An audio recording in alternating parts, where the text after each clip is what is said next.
Okay, this is a 2013 Cayenne S with air suspension. Show you how I am doing my air suspension rebuild. This is an effort to do low cost as possible, and just replace the O-rings and seal up the air leaks. I believe that's really what these things need, and not have to throw thousands of dollars for entirely new systems, unless they're real old. Mine is a 2013, it's got 67,000 miles, so it's actually real low mileage, but it does have a leak somewhere. So I'm doing all four corners. I've already done the rear. There's another video for that. Really just want to do as quick a video as possible to show you the keys to doing this if you're trying to do it yourself. Right now, obviously the air strut is out. There's 3 bolts on the top that are fairly easy to get to. Shouldn't be too hard to get those out. You do have to take this bracket off, the swinging bracket here. And then the next step is really to disconnect the electrical connectors, which this is essentially goes up on this, this arm. You basically just pull these rubber connectors off. You can kind of see the orientation of all those. You do have to get the one around the back as well. These clips, you just have to pull back on this part right here, and that'll lift up a little thing inside there, and that is how you get those off. You got one down here on the back of the brake, and then you've got one up here. Same mechanism. Pull back on that little tab, and then from there you've got to do a ball joint separator like this for up there. And then once you push this arm up, and you have, the bolt out down here, it'll drop down and you can swing it out. And so then you have it over here on the bench.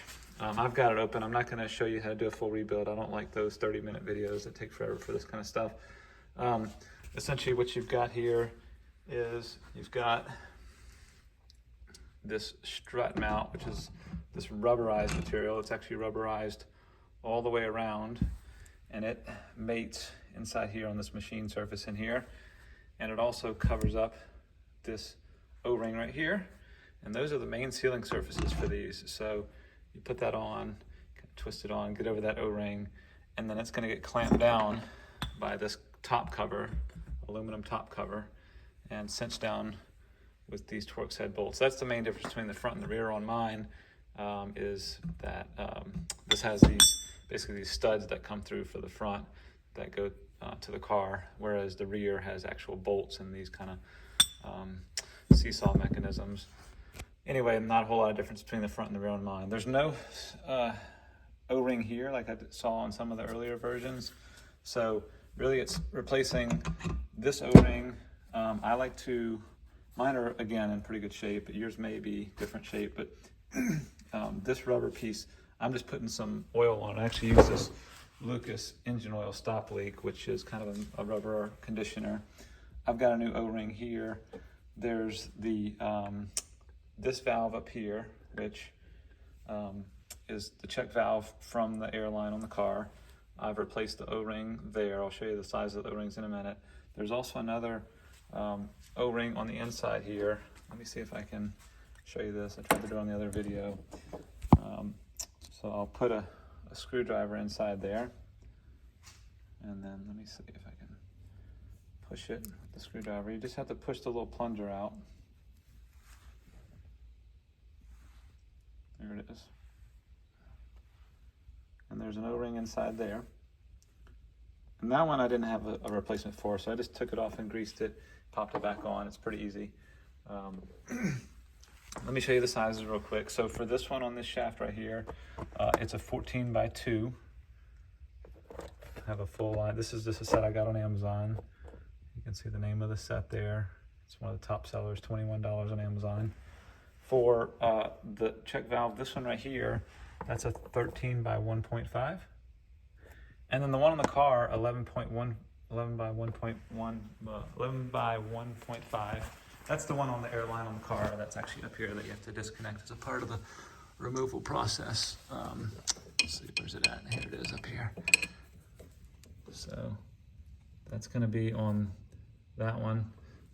All the airlines have that same size, and I would assume on the other side by the pump it's the same size as well, 11 by 1.5 for that one. There are O-rings inside here. I'm not going after those. I don't think that's an issue for me, but I could. But these boots are pretty challenging to get off. I don't have a strap on mine. They just pull off, but they're pretty challenging to get on and off, and you can tear them, and I don't want to get into all that at this time. I don't think that's an issue for me. And then the last thing is I did have to cut this. I did one where I didn't have to cut it, but the bolts on these things are extremely tight. I've got a socket here that I cut a gap in, a channel in, but still with that, it wasn't strong enough to get that nut off. I've got a Milwaukee 1/2-inch impact that's pretty stout. Ultimately though, this thing was flexing too much and it was starting to round off the head. If I was going to do it again, I would definitely get an impact socket like this one, and I would cut a channel on that one. I think these have a lot more mass to them and a lot more impact power. So if I were to do this again, I'd do that and cut a groove in that one, and that would probably do it. What I do to hold it is I hold it with these Knipex pliers, and I hold it right here. This surface is extremely hard, and I even clamp it as tight as I can. What I do is I put this clamp on it, and so it's like a woodworking clamp, and it clamps it really tight. And even with all that clamping force, it doesn't score the surface at all on this shaft. And even so, it doesn't really go into a mechanism where it needs to be smooth. And I even added some sandpaper to it as well, and that didn't score it either. Anyway, you can clamp the crap out of these things, and I don't think you're going to cause any problems.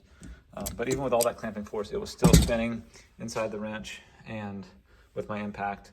And until I cut it off and put this socket directly on, straight on the nut, that's the only way I could get that nut off on 3 out of the 4 of them.